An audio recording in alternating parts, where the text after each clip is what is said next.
Ini instalasi pembangkit listrik tenaga angin. Tingginya 2,5 meter dan nyaris tanpa kebisingan. Instalasi itu dikembangkan pria asal Spanyol David Yañez. Saat masih mahasiswa, dia sudah meminta hak paten bagi penemuannya. Tapi produksi baru berjalan mulai 9 tahun lalu. Tepatnya di ruang bawah tanah di kota Avia, Spanyol. Kami bertemu hari Jumat setelah bekerja. Kami menggeser meja, membeli 90 ventilator komputer dan menyolder semuanya untuk dijadikan semacam kanal angin. Kemudian membuat prototipe pertama, sebuah botol air di atas tongkat kecil. Kami menyadari di sini terjadi fenomena fisika, sebetulnya tidak mengejutkan. Yang tertulis di buku memang benar bisa terjadi. Ide membuat pembangkit listrik didapat David Yañez dari video tentang jembatan Tacoma ini yang 1940 bergoyang hebat dan kemudian ambruk. Penyebabnya angin yang kuat. Setelah diuji coba dengan botol air, Yañez dan mitra-mitranya membuat sebuah prototipe sungguhan yang memproduksi listrik. Di tengah ini ada generator. Itu adalah bagian yang memungkinkan transfer gerakan menjadi listrik. Itu saja. Sebuah struktur yang langsing dan bundar, sederhana, tanpa motor, tanpa baterai, tanpa mekanika, yang mengubah energi gerakan akibat angin menjadi listrik.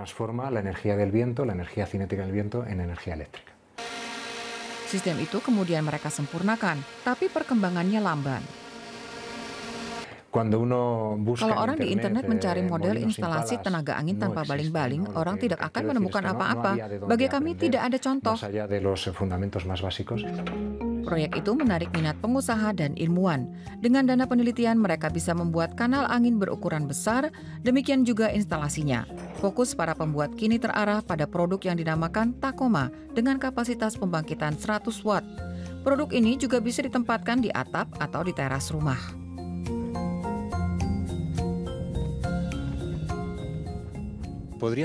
Instalasi berfungsi sebagai pendukung suplai energi di sebuah rumah. Kita bayangkan sebuah rumah keluarga yang punya 2 hingga 4 panel surya. Jika rumah punya 1 atau 2 generator, kebutuhan dasarnya bisa tercukupi dengan energi angin juga di malam hari. Karena angin juga bertiup di malam hari. Di saat pandemi, tim harus berhemat sehingga kekurangan uang. Tapi kemudian sebuah pesanan datang yang bisa mendorong kemajuan proyek Vortex. Perencana kota masa depan NEOM di Arab Saudi ingin menggunakan energi terbarukan di sana. Dan instalasi besar buatan Vortex, yaitu Atlantis, akan diuji coba di sana.